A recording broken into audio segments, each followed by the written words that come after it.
Alhamdulillahirabbil alamin wa bihi nasta'inu ala umuri dunya wa din. Asyhadu an la ilaha illallah wahdahu la syarika lah wa asyhadu anna Muhammadan abduhu wa rasuluhu. Amma ba'd. Puji syukur alhamdulillah dengan kudratil dan inayah dan rahmatnya kita masih semangat untuk selalu bersilaturahim, memakmurkan masjid Thalabul Ilmi. Mudah-mudahan Allah menurunkan kepada kita keberkahan dan sakinah kepada kita semua. Kita juga bersyukur anak-anak kita yang sampai sekolah di sini hari ini mendapatkan rapot itu artinya laporan yang isinya tentang perkembangan dan prestasi anak ini sebagai tanggung jawab pesantren sekolah kepada bapak dan ibu. Fungsi rapot juga sebagai alat ukur, acuan, motivasi, dan kita tidak boleh nanti ibu yang menghakimi anak kita. Tidak boleh. Masing-masing anak oleh Allah diberikan kecerdasan, ketimbangan. Kita tidak boleh kalau anak kita, tapi lagi rapor ini sebagai bahan acuan, pertimbangan, motivasi untuk memperbaiki yang kurang. Yang baik terus kita pertahankan. Kalau bisa itu anak itu bagus nilainya, hafalan Qurannya bagus, nilainya bagus, kasih reward, penghargaan. Dan kalau bisa beli sepeda ya, jangan motor itu waktunya ya, atau beli kasih dan lain. Dan anak itu lagi harus diberikan motivasi kuat, karena peran orang tua itu penting. Di zaman sekarang pendidikan itu akan berhasil tergantung peran orang tua di rumah. Apa peran orang tua di rumah? Yang paling dasar, yang pertama, harus rumah dan anak itu kondusif untuk belajar. Jangan sampai anak itu betah di luar, di rumah bagaikan penjara, di rumah dicarikan lagi semua. Jadi kabur-kaburan. Kalau bisa jadikan lingkungan yang kondusif di rumah. Yang kedua, Bu, anak sekarang itu tolong bapak ibu dengan anak harus dekat, buka komunikasi yang terbuka. Kalau anak ibu tertutup, apalagi usia yang puber, ya hati-hati. Lebih baik ibu jadi temannya. Jangan sampai anak itu curhat ke orang lain, lalu nanti terapinya salah, akhirnya banyak terjerumus penyimpangan-penyimpangan. Jadikan orang tua itu sahabat, teman yang terbuka untuk pendekatan anak-anak hari ini. Jadi insya Allah anak kita sesuai dengan harapan kita di lingkungan yang baik di pesantren ini, prestasi belajarnya kita pantau terus, dan keberhasilan pendidik itu tidak lagi mengandalkan pesantren. Jadi orang tua sangat itu sebagai kajian bersama ya. Hasil rapot anak kita insya Allah itu bagian dari alat evaluasi untuk kemajuan yang akan datang. Dalam kesempatan ini Bapak Ibu, saya ingin menyampaikan beberapa kaidah. Saya pernah membaca sebuah tulisan, judulnya itu Qawaidun fi Qadiyatir Rizki. Kaidah-kaidah terkait rezeki.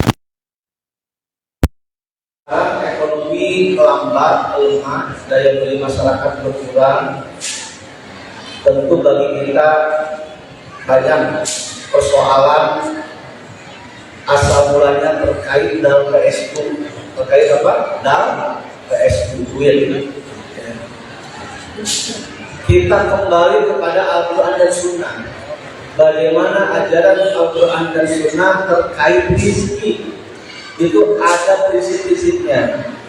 Saya simpulkan Ibu, ada 6 kaidah, 6 aturan, 6 prinsip bagaimana konsep rezeki di dalam Al-Quran dan Sunnah. Yang pertama, inna kullal fakri wa hubbal ghina amrani litriyan.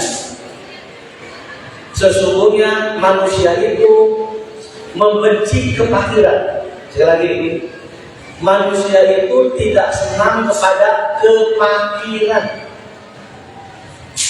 Wa hubbal ghina, dan manusia itu sangat cinta kekayaan. Dan itu adalah fitrah. Jadi Al-Quran dan hadis mengakui bahwa yang namanya manusia itu pasti tidak senang miskin dan senang yang namanya kekayaan. Clear. Jangan menghakimi orang-orang yang sedang mencari kekayaan. Karakter manusia mah resep duit, resep sangsara, udah diakui Pak Oke teman. Jadi anak-anak kita sekarang sampai belajarnya terganggu gara-gara sudah cari nafkah. Kan ada sebagian anak-anak kita yang sudah dewasa duluan ya, mualimin can tamat kakak ngalah duit. Itu teh sudah disebutkan dalam beberapa ayat dalam hadis Nabi, yang namanya manusia itu cinta kekayaan, tidak senang hidup dalam keadaan susah. Bahasanya fakir. Kalau fakir dan miskin itu beda tipis. Kalau fakir itu kondisi di mana seseorang itu tidak berdaya untuk memenuhi kebutuhan pokoknya.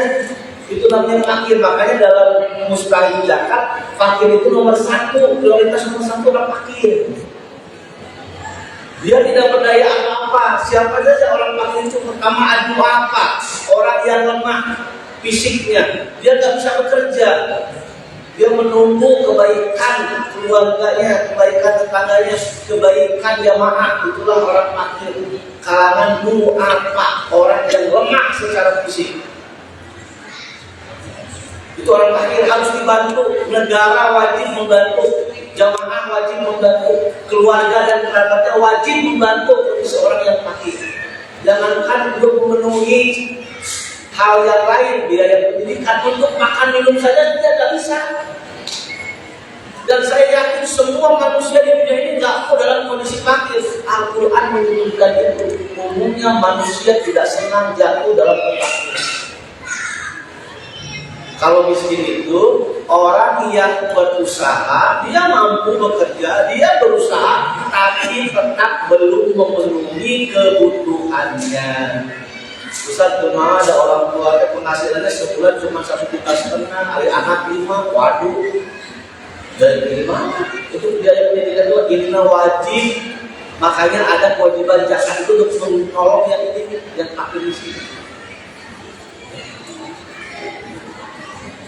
Makanya orang yang kena wajib zakat tidak mengeluarkan zakat itu jahat, kata. Kamu jahat. Kamu sudah punya rezeki luas, sudah kena nisab, kena haul, kok tidak mau mengeluarkan? Padahal kata Rasul itu kotoran, jahat. Kenapa? Karena dalam harta kita ada hak orang lain, maksudnya hak fakir miskin. Keluarkan, wahai para pedagang. Di zaman Umar bin Khattab ayat tukang kulit, mak, dia dagang kulit, terus di Jakarta nggak acan Jakarta. Ya, tukang kulit banyak kulit di Jakarta kan? Makanya di petisi itu Jakarta dagang itu tidak ada nisab, tidak ada haul. Kalau seseorang yang dagang keluarkan 2,5%. Ustaz dagang roti, dagang seblak, kumaha ilham tahu Ustaz Aceh mah. Ya, kok sama bulan malah yang belum malah yang belum. Tapi kalau ibu sudah siap keluarkan 20%. Ibu dagang bakso sehari seberapa mangkok, 100 mangkok Ustaz, sama aku dijual seberapa 10.000 ke 100 seberapa, saya juta keluarkan 2,5% dari 1 juta, jadi berapa? 20.000 cetek aku menjadi asa beban berat, Ustaz lebar 20.000 keluar. Jangan untuk kotoran. Ada hak yang membutuhkan. Ya. Bapak gaduh sapi, gaduh domba, domba dan cek seperti dibawalah domba itu dilumpuh 7 ukur kate Gak mau menajakan aja apal ilmu, akhirnya pun apal. Nisab domba mah 40 ekor, baru dikeluarkan 1 ekor sapi itu domba. Si Pak Haji dah mendidik Pak Haji domba 100 itu udah apa? Dari kilo 7. Kayaknya pengemplang zakat saja. Ingin menghindari kewajiban zakat. Aku betul yakin Rasulullah menyampaikan mana kosong malum min sodakotin, tidak ada harta berkurang gara-gara sodakoh, gara-gara zakat, nggak ada. Justru yurbis sodakoh, Allah akan mengumpulkan harta yang zakat dan Allah akan menghancurkan harta yang dihibahkan. Itu mah harus pakai logika iman, jangan logika materialisme tapi logika iman. Apa yang kita keluarkan dalam bentuk zakat atau sedekah, Allah akan membalasnya. Termasuk seorang ayah kedua nafkah, jangan ragu ngasih nafkah ke anak istri, wajib itu hukumnya. Wa ma anfaqtum min shay'in fa huwa yukhlifuh. Apapun yang kamu nafkahkan untuk keluargamu, wahai para kedua nafkah, Allah akan menggantinya. Jangan pakai nafsu, pakai iman. Jadi bapak kalau sudah bekerja jangan ragu sisihkan untuk hak istrinya, anak-anaknya, termasuk hak anak, hak biaya pendidikan dan sebagainya. Jangan sampai bapaknya ganti motor, alih biaya ke pesantren, terus genep bulan diadu wae. Ayo motornya ayat tilu kita ganti. Ibunya pada dia wae, ayo biaya ke pesantren 3 bulan diantarkan dolim gitu deh. Ya. Jadi ingat, Al-Quran sudah fair. Manusia itu kekayaan mudah, makanya kita boleh menjadi mencari kekayaan yang penting halal. Yang disebut hubun dunia, pecinta dunia itu adalah orang yang mengejar dunia, menghiraukan halal haram, itu yang namanya hubun dunia. Sanajan dia dagangan kecil tapi caranya haram disebut hubun dunia. Jadi hubun dunia itu bukan orang kaya, bukan, salah tafsir. Ada tetangga kita kaya mendadak, sebutnya hubun dunia, padahal dia memang kaya itu karena sukses, berdagangnya sukses. Kita cemburu, bukan begitu hubun dunia. Sanajan dia tukang ojek, tukang bakso, gitu ya, tapi dia mencari uangnya haram, dia bisa hubun dunia gitu. Tapi ada orang saudara kita haji, saudara dan kekayaannya halal, lalu dia keluarkan zakat saudara, itu bukan hubun dunia. Mobilnya banyak, nggak apa-apa, jangan cemburu. Yang penting caranya kewajiban apa itu keluar. Jadi ganti pemikiran kita mau hubun dunia itu orang-orang kaya, bukan. Bisa jadi usaha dia hubun dunia, bisa jadi seorang usaha hubun dunia ketika uangnya itu tidak halal. Jadi hati pembunuhnya itu bukan pengusaha baik. Bisa jadi pegawai desa pembunuhnya ketika dia ready suap terus. Pembunuhnya itu. Hati-hati.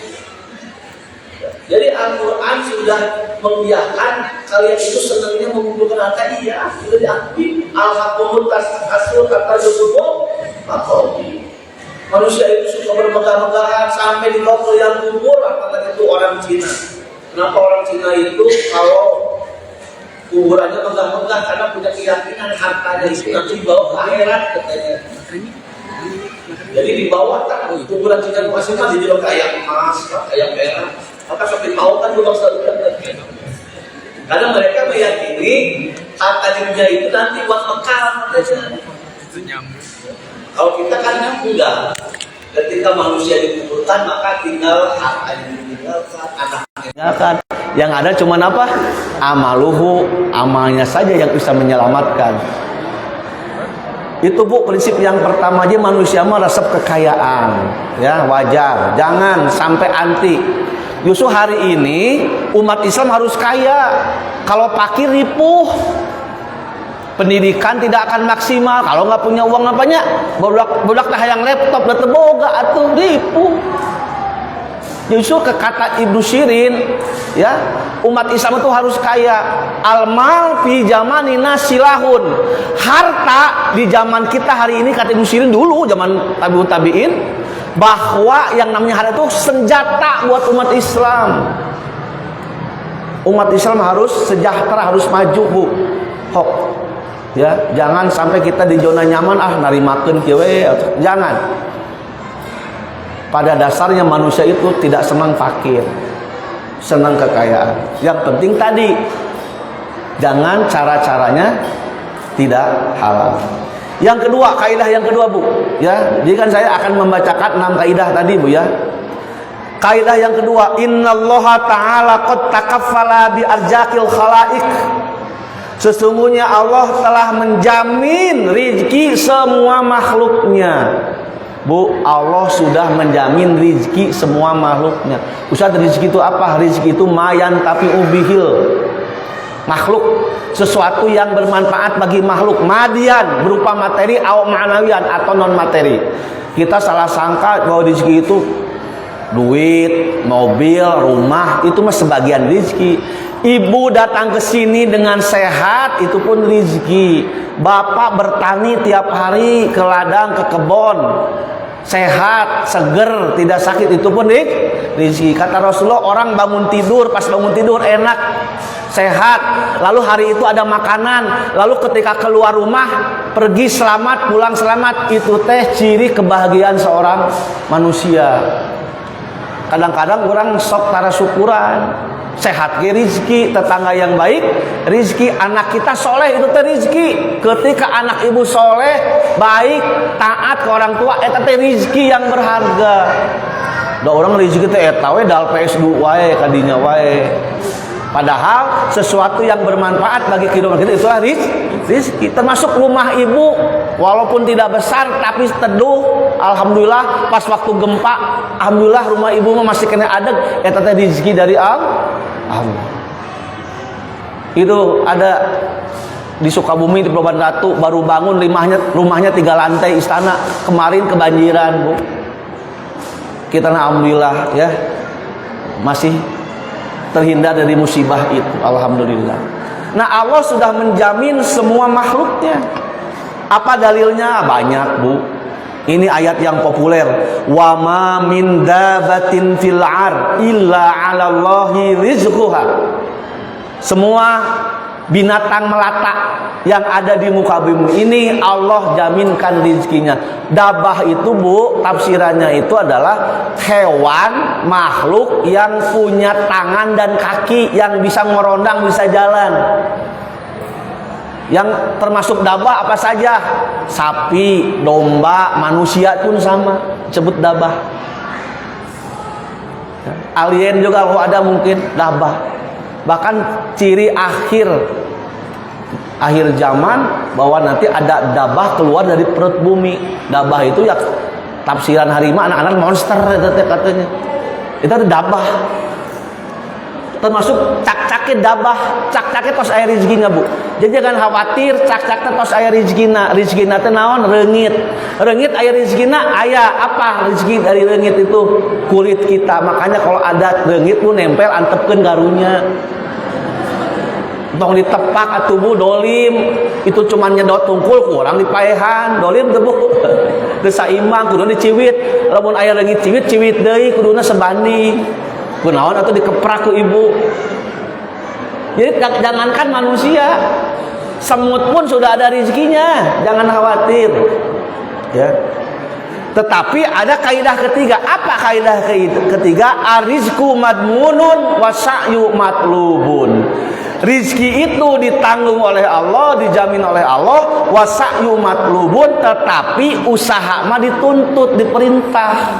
Nah, ini rizki mah dijamin oleh Allah, tetapi tetap Allah memerintahkan hambanya untuk matlub, dicari rizki itu. Makanya ada rizki yang sifatnya makmul dijamin, itu mah tanpa usaha pun dijamin. Itulah rizki yang sifatnya dasar. Tapi ada rizki untuk manusia itu tidak bisa dikejar kecuali ada usaha. Inilah yang melahirkan kaya dan miskin. Kata para ulama tafsir, kenapa kaya dan miskin ini sebagai sesuatu sunatullah? Karena untuk keseimbangan hidupan manusia. Allah membagikan rezeki dan bertingkat-tingkat supaya manusia dengan manusia itu supaya saling membantu, saling mengabdi. Kebayang Bu, kalau di sini sultan semua, di sini sultan semua, asetnya minimal 1 triliun di rumah. Kebayang nggak kalau di sini orang kaya semua? Saha atuh nu ngecat rumah, saha nu ngemakeun WC, saha nu ngajaga kebon. Kenapa ada kaya dan miskin? Karena prestasi usaha manusia berbeda-beda ketika menjemput rezeki. Makanya kata Imam Ghazali ada rezeki kedua, namanya rizqul maksum, rezeki yang dibagikan oleh kepada hamba-hambanya tergantung prestasi dan usaha. Anu ngedulnya sakit we rezekina, gitu ya. Dan inilah yang melahirkan kaya dan miskin. Nah sekarang pertanyaannya, Ustadz, yang disebut kaya itu apa? Saya kaji Bu ya, menurut para ahli. Pertama, ini menurut orang Yahudi dulu dan orang Amerika. Apa yang disebut dengan kaya itu? Robert Kiyosaki, ahli keuangan, dia mengartikan yang namanya kaya itu adalah memiliki passive income selain pendapatan utama. Apa passive income? Urang mah cicing duit ngalir terus, atau passive income. Jelema beunghar teh adalah dia punya pendapatan utama dan dia punya passive income. Apa itu passive income? Ibu mah diuk we di bumi jeung bapak teh, tapi alhamdulillah tiap bulan ngalir dina naon? Ibu gaduh ruko 3, sawah 2 hektar. Ya, emasnya disimpan di mana Bu? Di lomari aya, mobil disewakeun, budak digawekeun. Nah, jadi istilahnya orangnya diam tapi dia punya passive income, yaitu punya investasi. Itu orang kaya. Sudah sampai ke situ makom ibu, level ibu udah belum? Belum. Berarti belum. Kata Robert Kiyosaki, orang kaya itu dia punya passive income, Pak. Bapak tuh diam tapi ngalir. Ya. Itu. Yang kedua menurut Anthony Robbins. Baiklah belajar ke orang Yahudinya, ia mendapat teori dunia. Menurut Anthony Robbins, kaya itu adalah ketika memiliki 2 keunggulan. Yang pertama financial freedom, yang kedua financial security. Apa itu financial freedom? Dia punya penghasilan yang bisa melampaui kebutuhan tiap bulannya. Ibu dengan keluarga kebutuhannya 5 juta, ibu 10 juta. Itu namanya memiliki freedom finansial, keuangan yang bebas. Nah, di mana antara kebutuhan dengan pemasukan lebih besar? Pemasukan. Ay, ibu kenyataannya kumaha? Loba pengeluaran, loba pemasukan. Hese atuh kitu mah. Siga pasanten ieu nu kieu mah plus close atuh dadal ieu. Bu, nanti ada ukurannya ya. Pesantren yang hebat itu seperti apa secara keuangan tuh ada teori-teorinya. Kalau sekolah santri siswanya di bawah 1000 pasti rugi nu boga yayasan. Tong berharap untung. Punten, is aya penelitian. Bapak gaduh sakola, muridnya 300 tong hayang maju, susah Pak.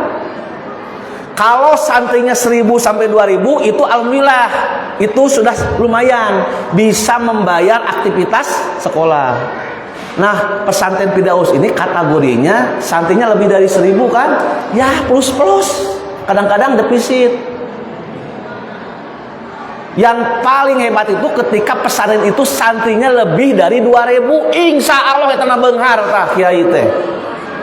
Mun santrinya lebih di 2000, saya ukuran apa? Kebetulan pesantren pesis rata-ratanya di bawah 1000, mata wayahna ustadznya kurang, kesehatannya kurang, wayah tanoyah tuh ustaz. Komodinia hoyong batian murid 50 orang. Kumaha? Eta kudu dibantu ku jamaah, termasuk pesantren ini belum bisa punya kekayaan, masih banyak plus. Ditambah bayarannya kan tidak gede juga. Jangan disamakan dengan pesantren Gontor yang santrinya hampir 30.000 lebih per buadinya. pasti untung itu mah, sekolah yang lebih dari 2000 mah. Ya. Nah, makanya kata Anthony Robbins, yang namanya kaya itu ketika terjadi financial freedom. Ibu tadi kebutuhan ibu 5 juta per bulan, tapi ibu penghasilan 20 juta, itu namanya kaya. Tapi ada teman saya yang kerja di Jakarta, mun ketemu teh ngeluh wae, pan nginjem duit wae kunaon atuh pal gawe teng sade.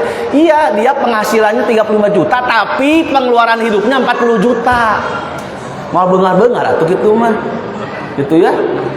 Yang kedua, financial security. Dia punya uang diamankan dalam bentuk saham investasi. Jadi ibu teh tiap bulan terpenuhi bahkan lebih, dan ibu punya uang yang diamankan dalam bentuk investasi, baik itu sektor real, punya sawah, punya domba, punya sapi, punya kebun, ibu punya deposito. Itu yang namanya kaya. Definisi ahli keuangan seperti itu. Yang ketiga, menurut Matthew Hamilton, kata Hamilton, orang kaya itu adalah memiliki sumber daya keuangan yang cukup dan dia bisa berhenti bekerja kapanpun. Itu namanya kaya. Sekali lagi, orang kaya itu dia punya sumber daya keuangan yang cukup dan lebih, dan dia bebas mau nganggur pun kapan boleh. Enak kan gitu mah. Kalau kita kan enggak, Bu ya. Kita bisa makan kalau kita keringat dulu, keluar rumah dulu. Umumnya kita dalam level itu, kita bisa biayakan pendidikan yang bagus, bisa makan enak, semua bekerja. Ibuna ngantosan bapana kerja, anaknya ikut bekerja. Tapi yang namanya orang kaya adalah dia sudah punya keuangan yang lebih dan dia nganggur aja nggak apa-apa, nggak usah bekerja, toh sudah terpenuhi kok. Tak eta sebut dalam benghar. Bapak tos kadinya makomna. Atos bapak tiba lagi. Yang penting bisa ngobdod we.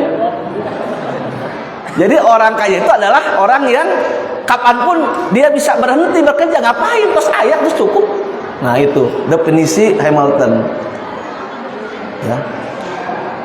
Dan ada yang mendefinisikan kaya itu adalah seperti Zen Road, dia memiliki konsep kaya adalah memiliki kebebasan waktu yang dia miliki. Jadi orang kaya mah sebenarnya orang yang waktunya itu enak, tidak terikat oleh kerja, tidak terikat oleh apa, bebas now. Ya. Nah itu namanya orang kaya sejati seperti itu. Itu definisi menurut manusia. Kalau Rasulullah bagaimana? Nah kembali aja kepada Quran Sunnah lah. Ai kaya cek Rasul naon? Yang saya ketahui kaya bagi Nabi itu adalah ginana. Bagi Rasulullah kekayaan saya itu adalah kekayaan jiwa, kekayaan batin. Bukan berarti anti kaya, anti bukan. Jadi bagi Rasulullah yang hakikat kaya bukan kekayaan material, bukan, tapi kekayaan batin. Ya, walaupun ibu punya harta lebih tapi rudet wae, bukan kaya. Jadi kata para ulama, kaya Rasulullah itu kekayaan jiwa. Walaupun kita sederhana, berkecukupan, tapi hati kita selalu bahagia. Apapun yang kita terima ini dengan kita syukuri, itu menurut Rasulullah. Ibu juga sudah pernah tahu gitu ya. Ini hanya mengingatkan saja. Bu, prinsipnya tadi yang ketiga, walaupun harta dijamin oleh Allah, tetapi prinsip ketiga wasa'yu matlubun, usaha itu tetap dituntut. Kenapa Siti Hajar ya, Siti Sarah yang dijadikan ritual umroh dan haji, ada sa'i, Bu. Sa'i itu dari sa'i, Bu, jalan-jalan. Kenapa Allah tidak langsung memberikan air Zamzam itu langsung muncul, enggak, tetapi harus jalan-jalan dulu. Sampai Siti Hajar pun ingin kurmanya diendek-endek heula supaya jatuh. Itu untuk apa? Bahwa menunjukkan kalau kita ingin mengejar rezeki tetap harus dituntut usaha. Proses tidak akan mengkhianati hasil. Nah, anak-anak ini, Bu, kenapa harus disekolahkan sampai tamat di sini? Biar punya kekayaan jiwa, skill, keterampilan dan pengetahuan yang cukup untuk menghadapi kenyataan hidup. Karena bagaimanapun tetap, nah, di zaman sekarang itu orang-orang yang memiliki kekayaan itu adalah orang-orang yang punya dasar tadi, mental yang bagus.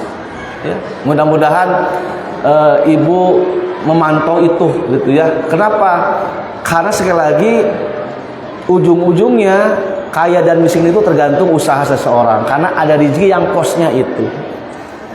Umar bin Khattab pernah menyampaikan begini, Bu. Innas sama la tamtir zahaban wala fiddah. Ingat, langit itu tidak menurunkan hujan berupa emas dan perak, Bu. Kalau hujan itu berupa emas dan perak ya udahlah sarare we kabeh mau aya tambang. Kenapa ada tambang? Karena di dalam perut bumi itu ada kekayaan. Tambang itu kurang lebih ada 20 jenis, Bu. Emas, perak, batu bara, nikel. Nah, Indonesia semuanya ada di perut bumi Indonesia, semuanya emas ada. Apalagi di Jawa banyak emasnya kan? Ya. Perak juga ada di tanah Indonesia, Bu. Batu bara puguh Haji Isam teh dipakai ku Prabowo. Kenapa? Karena pengusaha batu bara tambang. Ya. Makanya izin tambang itu mahal. Alhamdulillah kebijakan presiden izin tambang akan diberikan kepada ormas. Tarima, we tong diprotes. Nya, da moal nambang di dieu moal di Kalimantan. Moal di dieu. Paling di Bandung mah tambang pasir. Pasir juga tambang, Bu. Ya. Jadi yang namanya rezeki itu bukan dari langit langsung turun, enggak. Tadi kata Umar bin Khattab, langit tidak menurunkan emas dan perak, harus digali. Pertambangan teh ya, gitu ya. Prinsip yang keempat, al-ghina wal faqru ibtilaun. Ini bersumber dari Al-Qur'an dan hadis ya, Bu ya, prinsip ini. Al-ghina wal faqru ibtilaun. Ingat, kaya dan fakir itu adalah sama-sama ibtila, ujian. Urang mah sok nyangka mun urang diberi harta teh Allah Allah sangat baik kepada saya ketika ibu loba duit. Ketika ibu lagi susah uang langsung suudon we ka Allah teh hoream salat ke uzadah. Ngadoa wae teh diijabah. Nah, berarti belum lulus ujiannya, Bu. Ingat, ketika orang diberikan kekayaan eta teh bukan belum tentu kemuliaan, itu teh ujian. Ketika Nabi Sulaiman diberikan oleh Allah kerajaan dan kekayaan yang hebat, apa perkataan Nabi Sulaiman, Bu? Ini diabadikan dalam surat An-Naml. Surat An-Naml ayat 40, Bu. Coba dibuka. Tidak ada nabi yang sangat beruntung kecuali Nabi Sulaiman. Dia raja, dia kaya banget, sultan. Apa ungkapan Nabi Sulaiman ketika diberikan kekayaan itu? Ini diabadikan. Nabi Sulaiman mengatakan begini, Bu. Qala hadza min fadli rabbi. Kekayaan ini pemberian Allah. Ya udah. Nih ibu yang lagi sukses sekarang, yang usahanya lagi bagus ya, Bu, jangan merasa sombong, jangan. Ungkapkan, Bu, seperti Nabi Sulaiman. Apa? Hadza min fadli rabbi.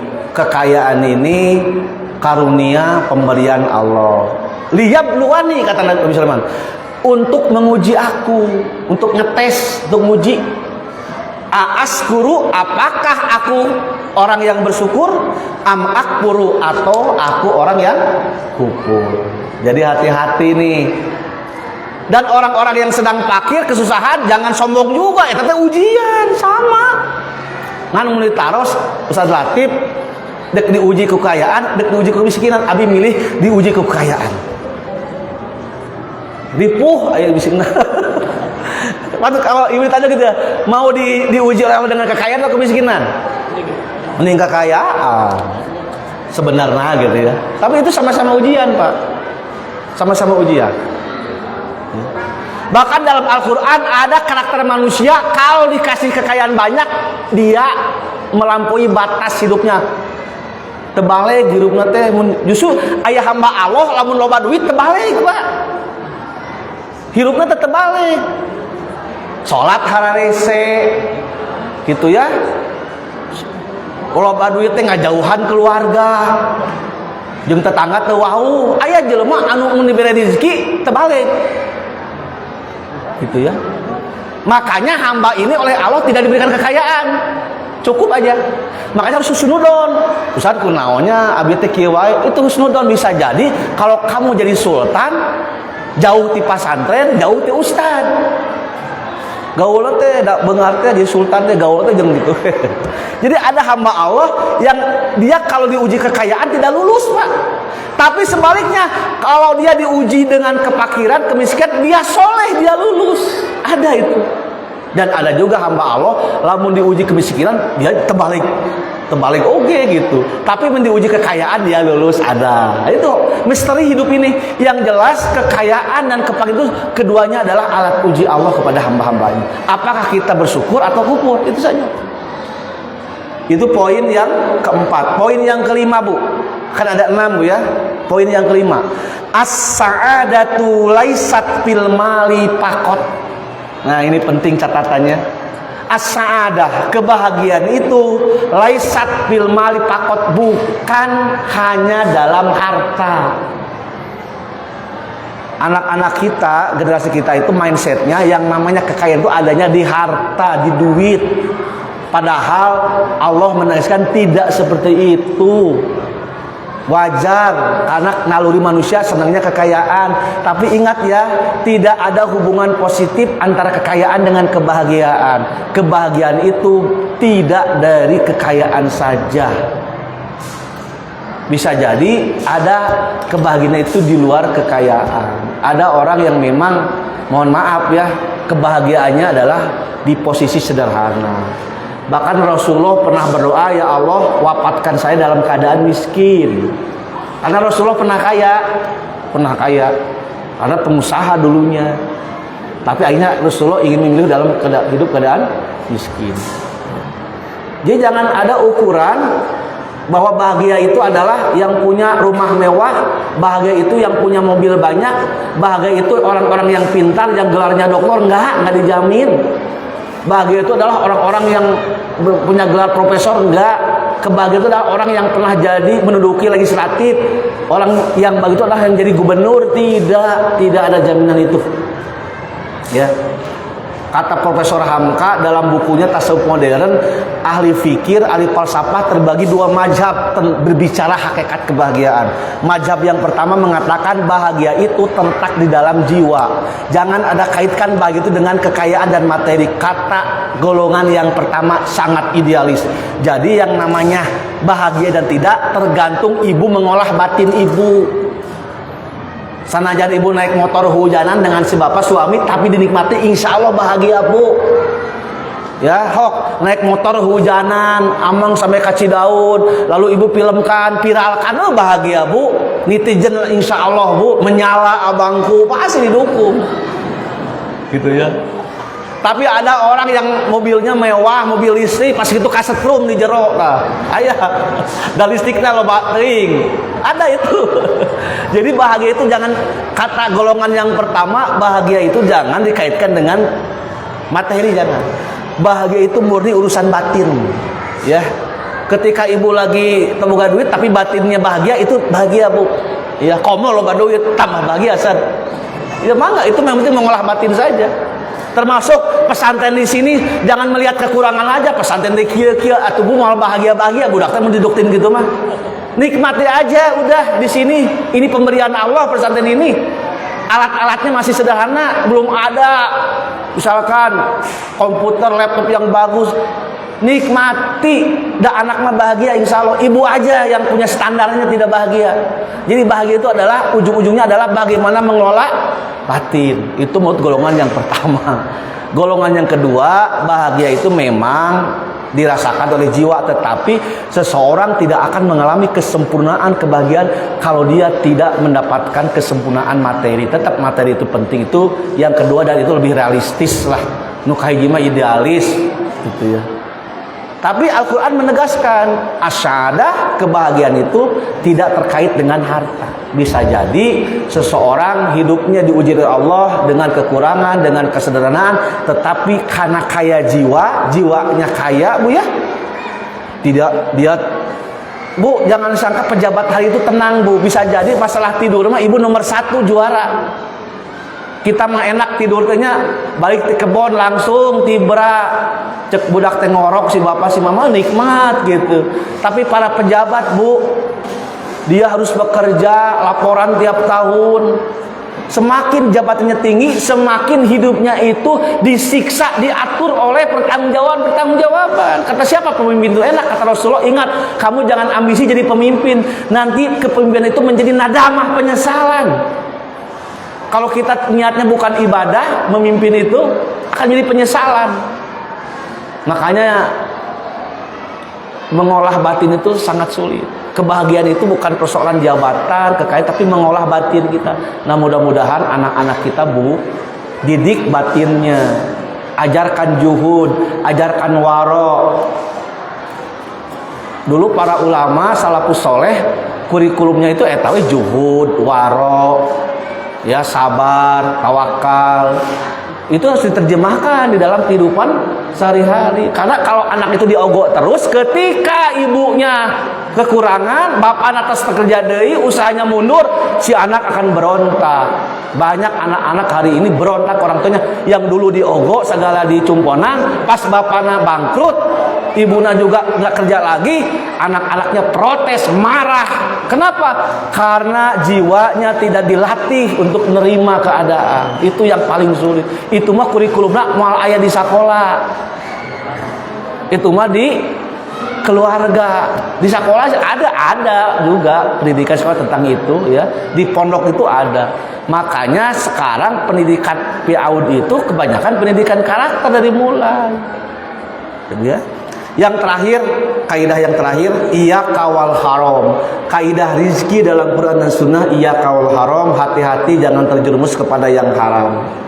Rasulullah berpesan, ittaqullah, kalian harus takut kepada Allah, wa azmil bit tolab, dan berindahlah, bertindak indahlah dalam mencari rizki. Jadi kalau kita bekerja, berusaha harus indah, jangan sampai jatuh kepada perkara haram dan subhat. Hari ini sudah sebut zaman edan, Ustaz jangankan yang halal katanya, yang haram pun susah katanya. Itu prinsip iblis, prinsip setan, jangan dipakai.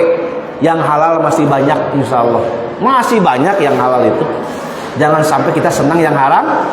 Kenapa sih resep anu haram, uang-uang haram, kenapa? Padahal yang halal masih banyak. Pesan yang terakhir, Al-Quran Sunnah menjelaskan iyaka wal haram, hati-hati. Kenapa?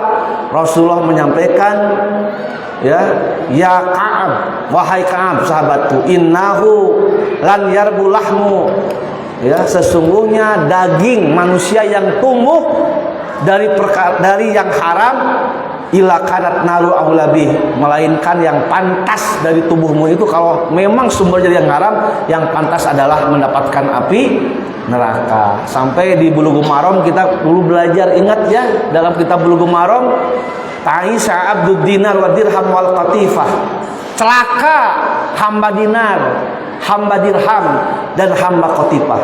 Apa? In utiya radiya.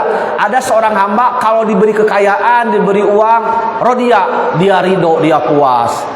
Wa in lam yu'ti, tapi kalau diuji oleh Allah tidak diberi dinar, tidak diberi dirham, lam yardo, dia tidak ridho kepada Allah. Nah, mudah-mudahan kita ya dengan poin-poin yang tadi, artinya ternyata Ustaz gening begitu. Ya itulah konsep rezeki. Makanya konsep rezeki tidak ada dalam ilmu ekonomi. Dalam ilmu ekonomi yang ada konsep uang, Pak, konsep produksi, konsep distribusi, konsumsi, konsep pasar, konsep keuangan itu ada dalam ilmu ekonomi. Dari rezeki mah sanes ilmu ekonomi, rezeki mah ilmu tauhid. Ilmu tauhid. Ya, tadi 6 yang poin tadi itu ajaran dalam urusan rezeki. Kesimpulannya apa ya tadi? 1, manusia itu secara naluri senang kekayaan. Iya. Ya, tidak ada yang salah kalau kita mengejar kekayaan, yang penting halal. Yang kedua, Allah sudah menjamin rezekinya. Kalaupun Allah sudah menjamin, ingat, wasa'yu matlubun, Allah pun memerintahkan kita untuk bekerja. Gak bisa berleha-leha, harus semangat. Anak di tangga harus menjadi pekerja yang baik. Dan bekerja yang baik adalah bekerja dengan ilmu, dengan skill yang kita dapat dari pendidikan. Dan yang selanjutnya prinsip rezeki itu, ingat tadi bahasa Al-Quran apa? Yang namanya kaya dan fakir ibtilaun, dua-duanya alat uji Allah. Ada orang yang sukses diuji Allah dengan kekayaan, tapi ada juga orang yang tidak sukses diuji dengan kekayaan. Ada hamba Allah diuji oleh Allah dengan kepakiran dan dia sukses. Ada, itulah Nabi Ayub. Nabi Ayub ngatubut uji lagi 70 tahun dia kaya, lalu diuji oleh Allah, dibalikan kekayaannya, ontaknya habis, dombana leungit, ya. Dan yang paling parah, tubuhnya diberikan penyakit kulit. Dan Nabi Ayub menurut sebuah riwayat, dia menerima sakitnya 17 tahun. Beliau sakit sampai semua satu kampung yang dulu mendekat kabur semua.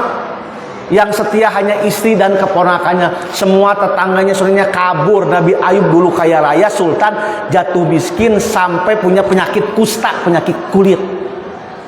Sampai istrinya sudah tidak sabar, Kang ngadoa tuh ke Allah. Piragi penyakit kecil ngadoa ada pasti diijabah. Apa jawaban Nabi Ayub?